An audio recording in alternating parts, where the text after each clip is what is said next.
Hey guys, welcome to the study with Mayank. मैं हूं आपका मयंक। हम लोग यहां पर टेस्ट 18 के अंतर्गत यूपीएससी प्रीलिम से संबंधित आधुनिक भारत के इतिहास के प्रश्नों को देखेंगे। तो चलिए स्टार्ट करते हैं आज का वीडियो। देखते हैं हमें क्या क्या डिस्कस करना है यहां पर। आज का पहला प्रश्न है, निम्नलिखित कथनों पर विचार कीजिए। पूछा गया है कौन सा कथन सही है। असहयोग कार्यक्रम कांग्रेस द्वारा 1920 के कलकत्ता अधिवेशन में अपनाया गया था। असहयोग आंदोलन के दौरान मद्रास को छोड़कर अधिकांश प्रांतों में परिषद चुनाव का बहिष्कार किया गया था। देखिए, पहला वाला कथन गलत है। असहयोग कार्यक्रम को 1920 में तो अपनाया गया, लेकिन 1920 में कलकत्ता में अधिवेशन नहीं हुआ था, बल्कि नागपुर में अधिवेशन हुआ था। तो आपका पहला वाला कथन इस हिसाब से गलत हो जाएगा। यानी असहयोग कार्यक्रम कांग्रेस के द्वारा नागपुर अधिवेशन में अपनाया गया था। सेकंड वाला कथन आपका सही है। मद्रास को छोड़कर अधिकांश प्रांतों में परिषद चुनाव का बहिष्कार किया गया था। मद्रास में गैर ब्राह्मणों की जस्टिस पार्टी यह मानती थी कि परिषद में प्रवेश करना कुछ शक्ति हासिल करने का एक तरीका है, और अब तक यह शक्ति आमतौर पर केवल ब्राह्मणों के ही पास थी। तो इस हिसाब से मद्रास को छोड़कर अधिकांश प्रांतों में परिषद चुनाव का बहिष्कार किया गया। तो यहां पर आपका केवल सेकंड वाला कथन सही है। तो आपका सही आंसर है पहले का भी, केवल सेकंड। दूसरा प्रश्न है आपका, सार्जेंट शिक्षा योजना के संदर्भ में निम्नलिखित कथनों पर विचार कीजिए। पूछा गया है कौन सा कथन सही है। इसका उद्देश्य 20 वर्षों में वयस्क निरक्षरता को दूर करना था। इसने दो तरह की उच्चतर माध्यमिक शिक्षा की सिफारिश की, अकादमिक और व्यावसायिक। वर्ष 1944 में 1944 में केंद्रीय शिक्षा सलाहकार बोर्ड द्वारा सार्जेंट योजना तैयार की गई थी। तो इसने दो तरह की उच्चतर माध्यमिक शिक्षा की सिफारिश की, अकादमिक और व्यावसायिक। इसके अलावा इसने कुछ और भी सुझाव दिए थे, जैसे तकनीकी, वाणिज्यिक और कला विषयक शिक्षा देने की सिफारिश की इसने। मध्यवर्ती पाठ्यक्रमों का उन्मूलन करने की सिफारिश की इसने। इसमें 20 वर्षों में वयस्क निरक्षरता का परिसमापन करने की बात कही गई थी कि 20 सालों में वयस्क निरक्षरता है, इसको दूर करना था। तो ये भी इसमें लक्ष्य था। तो यहां पर आपका 1 और 2 दोनों ही कथन सही है। तो आपका सही आंसर है सेकंड का सी, यानी 1 और 2 दोनों। तीसरा प्रश्न है आपका, अलीपुर बम कांड में निम्नलिखित में से किसने अरबिंदो घोष की वकालत की। गोपाल कृष्ण गोखले, राजेंद्र प्रसाद, चितरंजन दास, मोतीलाल नेहरू।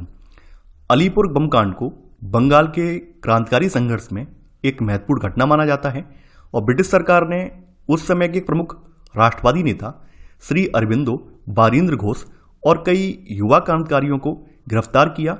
उन पर षड्यंत्र या राजा के विरुद्ध युद्ध छेड़ने का आरोप लगाया और उन्हें फांसी की सजा सुनाई गई। तो चितरंजन दास ने इस मामले में अरबिंदो घोष की वकालत की थी। तो यहां पर आपका सही आंसर है तीसरे का सी वाला। चौथा प्रश्न है आपका, भारत में अंग्रेजों की सफलता के कारणों के संदर्भ में निम्नलिखित में से कौन से कथन सही हैं। आपको कूट का प्रयोग करके सही उत्तर का चयन करना है। अंग्रेजों द्वारा इस्तेमाल किए गए आग्नेयास्त्र भारतीय हथियारों की तुलना में बेहतर थे। कंपनी के अधिकारियों और सैनिकों को उनकी विश्वसनीयता और कौशल के आधार पर प्रभार दिया गया था, न कि वंशानुगत या जातिगत एवं कुल संबंधों के आधार पर। अंग्रेजों के पास न केवल उत्कृष्ट नेतृत्वकर्ता थे, बल्कि द्वितीय स्तर के नेतृत्वकर्ताओं की भी बड़ी संख्या थी। धन सामग्री और मानव संसाधनों की विशाल मात्रा जरूरत के समय में अंग्रेजों के पास उपलब्ध थी। भारतीयों में भौतिकतावादी दृष्टिकोण की कमी भी अंग्रेजी कंपनी की सफलता का एक कारण थी। तो देखिए, पहला वाला कथन यहाँ पर बिल्कुल सही है। अंग्रेजों के द्वारा इस्तेमाल किए गए बंदूक और तोपें, उनकी फायरिंग की गति और सीमा दोनों ही मामलों में भारतीय हथियारों से बेहतर थी। इसके अलावा कंपनी में जो भी नियुक्त किए गए अधिकारी थे, तो उनको उनकी विश्वसनीयता, उनके कौशल या टैलेंट के आधार पर हायर किया गया था, न कि वंशानुगत और जातिगत या कुल संबंधों के आधार पर। वहीं भारतीय राजे रिजवाड़े जो भी थे, तो वहां पर जो भी सैनिक रखे जाते थे वो या तो वंशानुगत होते थे, या फिर उच्च जातियों से आने वाले होते थे, या फिर ब्लड रिलेशन के आधार पर होते थे, यानी चाचा भतीजा वाला सिस्टम होता था। तो यहाँ पर ये भी एक कारण था कि कंपनी में ऐसा कुछ नहीं था। कंपनी में टैलेंट के आधार पर उन्हें प्रभार दिया जाता था। इसके अलावा अंग्रेजों के पास उत्कृष्ट नेतृत्वकर्ता थे। इनके पास Clive, Warren Hasting, Elphinstone, Munro, Dalhousie जैसे उत्कृष्ट नेतृत्वकर्ता थे। उनके पास इसके अलावा द्वितीय स्तर के नेतृत्वकर्ताओं की भी बड़ी संख्या थी। इनमें आपके आयरकूट है, लॉर्ड लेक है और सर बेलेजली है, ये भी द्वितीय स्तर के नेतृत्वकर्ता थे। वहीं अगर भारतीय राजाओं की बात करें तो भारतीय राजाओं में ऐसे कुछ हुए हैं, हैदर अली है, टीपू सुल्तान है, चिन कुलिच खान है, मधुराव सिंधिया है, यशवंत राव होलकर है। इन जैसे उत्कृष्ट नेतृत्वकर्ता थे, लेकिन इनके पास दूसरी पंक्ति के नेतृत्वकर्ता नहीं थे, क्योंकि यहाँ पर आप जानते ही हैं कि राजा सुपीरियर होता है, राजा कोई और उससे बहस नहीं कर सकता है, राजा के आगे कोई और अपना दलील भी नहीं दे सकता है। तो यही रीजन रहा कि यहाँ पर केवल राजा जो थे वो तो आगे रह गए, लेकिन उन्हें कोई सलाह देने वाला, उनको सही सलाह देने वाला कोई नहीं था। जबकि कंपनी में क्या होता है, कंपनी, आप कोई भी कंपनी उठा लीजिए, कंपनी में वहां पर सबकी सलाह सुनी जाती है, उसके बाद डिसीजन लिया जाता था। जबकि राजशाही में ऐसा नहीं होता है। राजशाही में क्या है, केवल राजा ही सुपीरियर, राजा ने जो कह दिया वो बात सही है और उसको ही फॉलो करना होगा। तो ये भी एक रीजन रहा जिसकी वजह से अंग्रेज हमारे यहाँ विजयी हो पाए। इसके अलावा अंग्रेजों का व्यापार लगभग दुनिया के सभी मुल्कों से हो रहा था।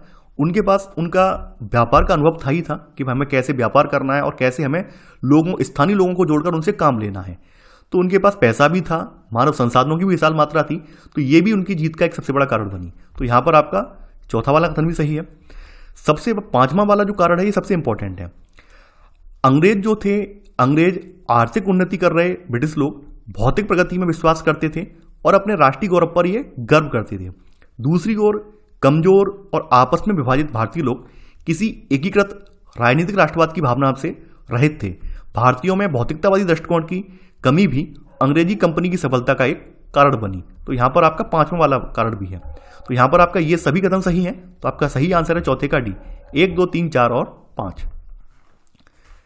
छठवां प्रश्न है आपका, टीपू सुल्तान के संबंध में निम्नलिखित कथनों पर विचार कीजिए। पूछा गया है कौन सा कथन यहां पर सही नहीं है, यानी यहां पर कोई एक कथन गलत है और आपको बताना है कौन सा कथन यहां पर गलत है, वो आप बताएंगे। पहला है, उसे टाइगर ऑफ मद्रास के रूप में जाना जाता है। सेकंड, उसने यूरोपीय तर्ज पर अपनी सेना का गठन किया जहां कमान के फारसी शब्दों का प्रयोग किया जाता था। उसने वर्ष 1797 में जैकबिन क्लब की स्थापना के लिए श्रीरंगपट्टनम में पुर्तगाली सैनिकों का सहयोग किया। उसे पूंजीवादी विकास की शुरुआत करने का श्रेय भी दिया जाता है। अगला है, उसने मैंगलोर में ट्री ऑफ लिबर्टी का रोपण किया था। टीपू सुल्तान का जो जन्म हुआ है, इसका जन्म नवंबर 1950 में हुआ है और नवंबर 1950 में इसका जन्म हैदर अली और फातिमा के घर हुआ था। वह अच्छा खासा सुशिक्षित था। उसे अरबी, फारसी, कन्नड़ और उर्दू भाषा का ज्ञान था। टीपू एक महान योद्धा था। उसे टाइगर ऑफ मद्रास नहीं बल्कि टाइगर ऑफ मैसूर कहा जाता है, यानी या फिर शेर मैसूर की उपाधि दी गई है। तो यहां पर आपका पहला वाला कथन गलत हो जाएगा। सेकंड वाला कथन यहां बिल्कुल सही है। उसने यूरोपीय तर्ज पर अपनी सेना का गठन किया जहां कमान के फारसी शब्दों का प्रयोग किया जाता था। तो यहां पर आपका सेकंड वाला कथन बिल्कुल सही है। तीसरा वाला कथन यहां पर यह गलत है। टीपू लोकतंत्र का महान प्रेमी और एक महान राजनायक था। उसने वर्ष 1797 में जैकबिन क्लब की स्थापना के लिए श्रीरंगपट्टनम में फ्रांसीसी सैनिकों का सहयोग किया, ना कि पुर्तगालियों का। तो तीसरा वाला कथन यहां पर गलत हो जाएगा। चौथा वाला कथन आपका बिल्कुल सही है। उसे उस युग में पूंजीवादी विकास की शुरुआत करने का श्रेय दिया जाता है जब सामंतवाद प्रचलित था और वह कई परंपराओं का प्रतिनिधित्व करने वाला व्यक्ति था। तो यहां पर आपका चौथा वाला कथन यहां पर बिल्कुल सही है। पांचवा वाला कथन जो है ये सही नहीं है। यहां पर लिखा है उसने मैंगलोर में नहीं, उसने मैंगलोर में नहीं बल्कि उसने श्रीरंगपट्टनम में ट्री ऑफ लिबर्टी का रोपण किया। तो यहां पर आपका पांचवा वाला जो कथन है ये गलत है। तो यहां पर आपका जो सही आंसर है, यहां पे पूछा गया कौन सा कथन आपका सही नहीं है। 1, 3 और 5 कथन सही नहीं है, तो आपका सही आंसर है 5 में का सी। केवल 1, 3 और 5 कथन सही नहीं है। छठवां प्रश्न है आपका, नौसैनिक विद्रोह के लिए उत्तरदायी कारक थे नस्लीय भेदभाव, वरिष्ठ अधिकारियों द्वारा दुर्व्यवहार, INA मुकदमा, बेबेल योजना। 8 फरवरी 1946 1946 का दिन है ये, और यहां पर HMIS तलवार करके आपका पोत है, HMIS तलवार। तो इस पर तैनात करीब 1100 रॉयल इंडियन आर्मी यानी भारतीय शाही सेना के जो भी जवान हैं, इन्होंने विद्रोह कर दिया है। सबसे बड़ा रीजन क्या था? नस्लवादी भेदभाव, यानी यहां पर नस्ली भेदभाव था। ये भारतीय नाविक और अंग्रेज सैनिक के बराबर वेतन की मांग करने लगे थे। जो भारतीय नाविक थे वो अंग्रेज सैनिक के बराबर वेतन की मांग कर रहे थे, ये भी एक कारण था। तो अंग्रेजों को ज्यादा वेतन दिया जाता था और भारतीयों को कम वेतन दिया जाता था, तो ये नस्ली भेदभाव था ये। इसके अलावा सेकंड वाला यहां पे लिखा हुआ है वरिष्ठ अधिकारियों द्वारा दुर्व्यवहार, ये भी एक सबसे बड़ा कारण था कि वरिष्ठ अधिकारी होते वो उनके साथ दुर्व्यवहार करते थे। इसके अलावा लिखा है INA पर मुकदमा। देखिए जो आजाद हिंद फौज है इस पर मुकदमा किया गया था, इससे भी ये नाराज थे। चौथा वाला कथन यहां पर ये कथन जो बोला गया है कि बेबेल योजना, ये वाला कथन यहां पर सही नहीं है। बेबेल योजना से इनका कोई संबंध नहीं है। इंडोनेशिया में भारतीय सेना का प्रयोग और उनकी वापसी की मांग, ये सबसे बड़ा रीजन रहा है, ना कि पेयजल योजना। तो यहां पर आपका 1, 2, 3 कथन सही है, तो आपका सही आंसर है यहां पर छठवें का सी, केवल 1, 2 और 3। 7वां प्रश्न है आपका, निम्नलिखित में से कौन सा एक भारत में आधुनिक राष्ट्रवाद के विकास के लिए उत्तरदायी कारक नहीं है? भारतीय एवं औपनिवेशिक हितों में विरोधाभासों को समझना, ब्रिटिश सरकार द्वारा संवैधानिक सुधार, प्रेस एवं साहित्य की भूमिका, भारत के अतीत का पुनरावेक्षण। देखिए यहां पर पूछा गया राष्ट्रवाद के विकास के लिए उत्तरदायी कारक नहीं है, यानी कि बाद बाकी जो 3 यहां पर दिए हुए हैं वो तो राष्ट्रवाद के विकास के लिए कारक हैं, लेकिन यहां पर एक ऐसा कोई विकल्प है जो कि राष्ट्रवाद के लिए उत्तरदायी कारक नहीं है। तो यहां पर अगर आपने बिपिन चंद्रा की आधुनिक भारत का इतिहास किताब पढ़ी है तो आप ये क्वेश्चन अटेम्प्ट कर पाएंगे, अन्यथा आप नहीं कर पाएंगे, क्योंकि ये पूरा व्याख्यात्मक प्रश्न है। तो यहां पर सबसे पहले पहला वाला पॉइंट समझते हैं, भारतीय एवं औपनिवेशिक हितों में विरोधाभासों को समझना। तो देखिए लोगों को पता चल गया कि औपनिवेशिक शासन भारत के आर्थिक पिछड़ेपन का प्रमुख कारण है और भारतीय हितों में सभी वर्गों के हित यहां पर समाहित हैं, और ये पता चल गया था कि औपनिवेशिक का शासन जो है केवल और केवल भारतीयों को लूट रहा है। जैसे जैसे औपनिवेशिक शासन व्यतीत होता गया है वैसे वैसे लोगों के अंदर एक जन चेतना का भी विकास हुआ है। तो कहीं ना कहीं जो लोगों के अंदर समझ बनी है, ये समझ राष्ट्रवाद के विकास के लिए उत्तरदायी है और एक कारक है। तो यहां पर ये जो है ये कारक है, इस वजह से मैंने इसको टिक कर दिया है। ब्रिटिश सरकार द्वारा संवैधानिक सुधार, देखिए ब्रिटिश सरकार ने संवैधानिक सुधार जो किए हैं वो अपनी मर्जी से नहीं किए हैं, बल्कि क्रांतिकारियों के दबाव में आकर किए हैं। यानी ये डिसीजन जो लिए गए हैं या कानून जो लाए गए हैं या जो भी संवैधानिक सुधार किए गए हैं वो भारतीयों के दबाव में आकर किए गए हैं, अपने आप से नहीं किए गए हैं। तो ब्रिटिश सरकार द्वारा संवैधानिक सुधार हुए हैं, ये राष्ट्रवाद के विकास के लिए उत्तरदायी कारक नहीं है, क्योंकि ये क्रांतिकारियों के दबाव में ब्रिटिश सरकार ने डिसीजन लिए हैं। तो यहां पर सेकंड वाला ये नहीं है। प्रेस एवं साहित्य की भूमिका, आप ये देखेंगे कि जैसे जैसे प्रेस और साहित्य का विकास हुआ है, स्थानीय भाषाओं में अखबार वगैरह पत्रिकाएं वगैरह छपना स्टार्ट हुए हैं, वैसे वैसे राष्ट्रीय आंदोलन से लोग परिचित होने लगे हैं। उनके अंदर एक राष्ट्र के रूप में भारत का क्या महत्व है उनके लिए, इससे बात से वो अवगत हुए हैं। तो कहीं ना कहीं प्रेस और साहित्य की भी यहाँ पर राष्ट्रवाद के विकास में एक महत्वपूर्ण भूमिका रही है। भारत के अतीत का पुनरावेक्षण, भारतीय विद्वान जैसे आप देखेंगे दयानंद सरस्वती जिन्होंने नारा दिया था वेदों की ओर लौटो, इसके अलावा स्वामी विवेकानंद हुए हैं, आर.जी. भंडारकर हुए, आर.एल. मित्रा हुए हैं, इन्होंने भारत के अतीत की एक नई तस्वीर उकेरी। तो ऐसे भी लोगों के अंदर प्राचीन भारत और जो भी वर्तमान में उनके समय जो समकक्ष परिस्थितियां थी उनके बाद उन्होंने कंपेयर किया कि प्राचीन भारत में हमारा देश किस तरह से आगे बढ़ रहा था और अंग्रेजों के आने के बाद औपनिवेशिक शासन लागू होने के बाद कैसी परिस्थितियां बनी हैं, किस तरह से हम ये दंश झेल रहे हैं। तो ऐसे करके कहीं ना कहीं जब भारत के अतीत का पुनरावेक्षण किया गया तो भारतीयों को समझ में आ गया कि अंग्रेज जो हमसे बार बार कहते हैं आप पिछड़े हुए हैं, हम वास्तव में पिछड़े हुए नहीं थे। हमारा प्राचीन भारत काफी समृद्ध हुआ करता था, हम हर क्षेत्र में अग्रणी थे। अंग्रेजों ने कहीं ना कहीं हमें पिछड़ेपन का शिकार बनाया है। तो ये भारत के अतीत का जब पुनरावेक्षण हुआ है तो इससे भी लोगों के अंदर चेतना का विकास हुआ है। तो ये भी एक उत्तरदायी कारक है।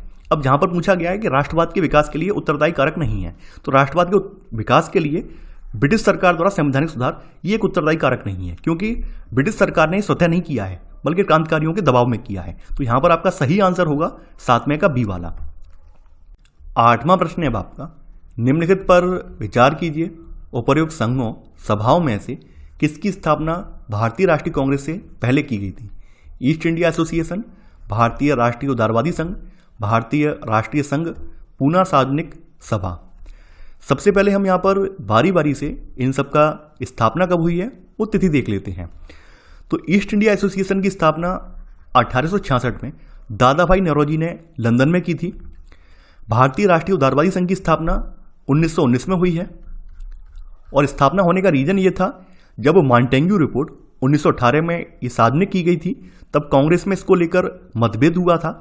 नरम दल ने इसका स्वागत किया जबकि गरम दल ने इसका विरोध किया और इससे वर्ष 1919 में भारतीय राष्ट्रवादी उदारवादी संघ बनाने वाले उदारवादी नेताओं के साथ कांग्रेस में फूट उत्पन्न हुई।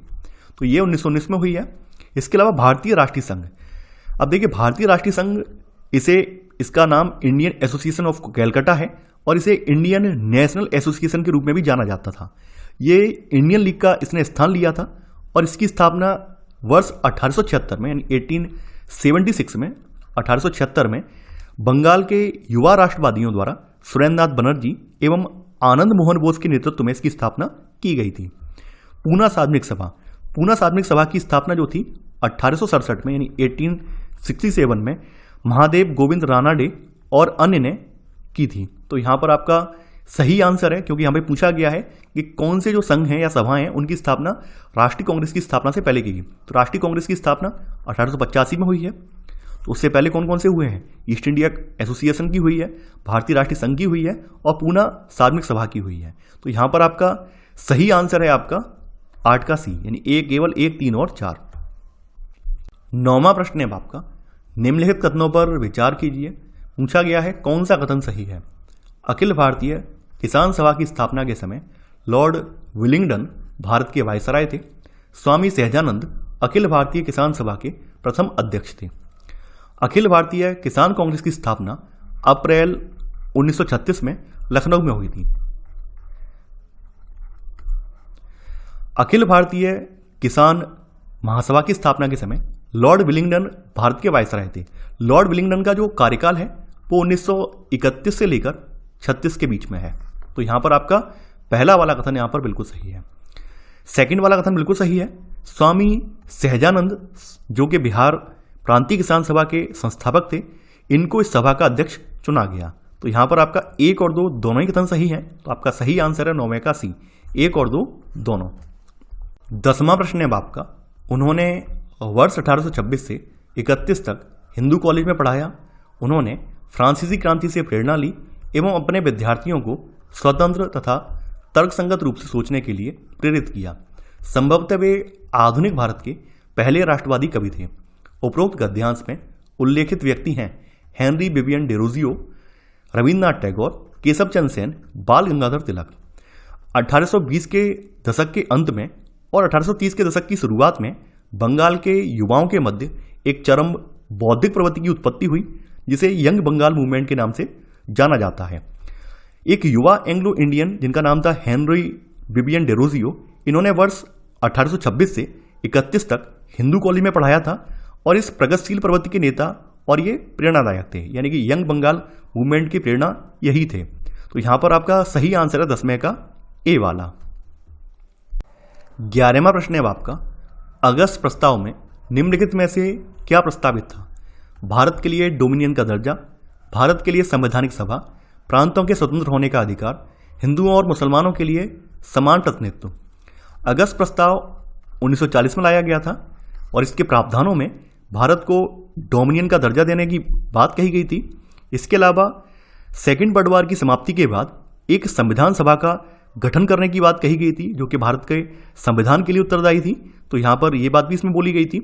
प्रांतों के स्वतंत्र होने का अधिकार जो है, इसका संबंध क्रिप्स मिशन से है और क्रिप्स मिशन 1942 में आया था।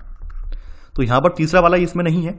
हिंदुओं और मुसलमानों के लिए समान प्रतिनिधित्व, ये भी बेबल योजना से संबंधित है। जो बेबल योजना थी ये उससे संबंधित है। बेबल योजना 1945 में आई है। तो यहां पर आपसे जो पूछा गया है वो ये केवल पूछा गया है अगस्त प्रस्ताव में निम्नलिखित में से क्या क्या प्रस्तावित था। तो ये जो आपका 1 और 2 पॉइंट है, ये पॉइंट केवल प्रस्तावित थे। 3 और 4, तीसरा वाला पॉइंट क्रिप्स में था, चौथा वाला पॉइंट बेबल योजना में था। तो यहां पर आपका सही आंसर जो है 11 का ए, केवल 1 और 2। 12वां प्रश्न है आपका, मार्ले मिंटो सुधार के संबंध में निम्नलिखित कथनों पर विचार कीजिए। पूछा गया है कौन सा कथन सही है? इसने केवल केंद्रीय विधान परिषदों के आकार का विस्तार किया।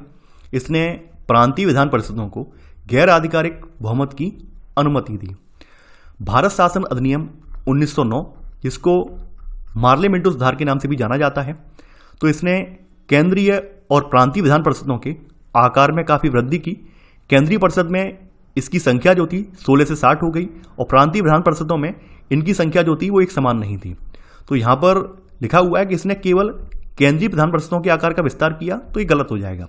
केवल केंद्रीय का नहीं किया है बल्कि प्रांतीय का भी किया है। तो पहला वाला कथन यहां पर गलत है। सेकंड वाला कथन बिल्कुल सही है। इसने केंद्रीय परिषद में सरकारी बहुमत को बनाए रखा, लेकिन प्रांतीय परिषदों में गैर सरकारी सदस्यों के बहुमत की अनुमति दे दी। तो यहां पर आपका सेकंड वाला कथन सही है। तो आपका सही आंसर है 12 का भी, केवल सेकंड। 13वां प्रश्न है आपका, भारतीय विश्वविद्यालय अधिनियम 1904 के संदर्भ में निम्नलिखित कथनों पर विचार कीजिए। पूछा गया है कौन सा कथन यहां पर सही है? यह हंटर शिक्षा आयोग की सिफारिशों पर आधारित था। भारतीय राष्ट्रवादियों ने एक प्रगतिशील उपाय के रूप में इस अधिनियम का समर्थन किया। 1902 में सर टॉमस रैली की अध्यक्षता में एक आयोग गठित किया गया था और इसका उद्देश्य विश्वविद्यालयों की स्थिति का आकलन करना था और उनकी कार्यक्षमता एवं उनके संविधान के विषय में सुझाव देना था। तो यहाँ पर आपका पहला वाला कथन गलत हो जाएगा।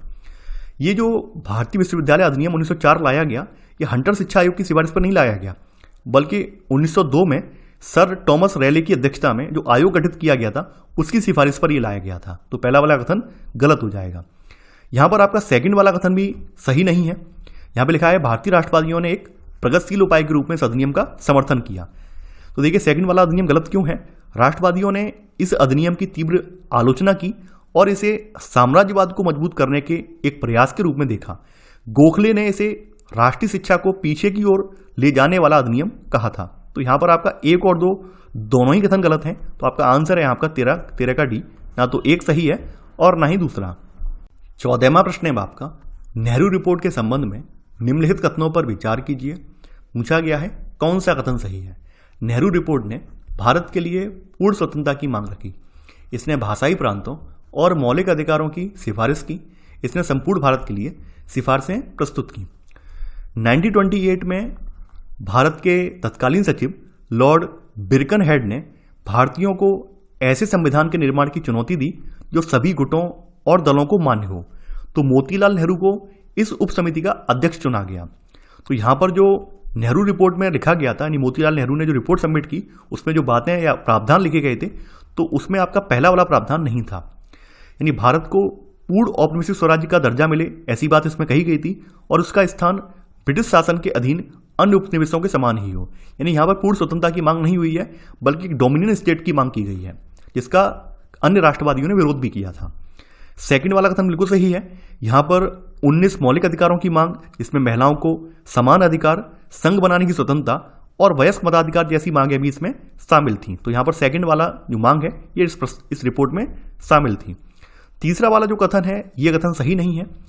नेहरू रिपोर्ट ने स्वयं को ब्रिटिश भारत तक ही सीमित रखा, क्योंकि इसने संघीय आधार पर रियासतों के साथ ब्रिटिश भारत के भविष्य के जुड़ाव की परिकल्पना की थी।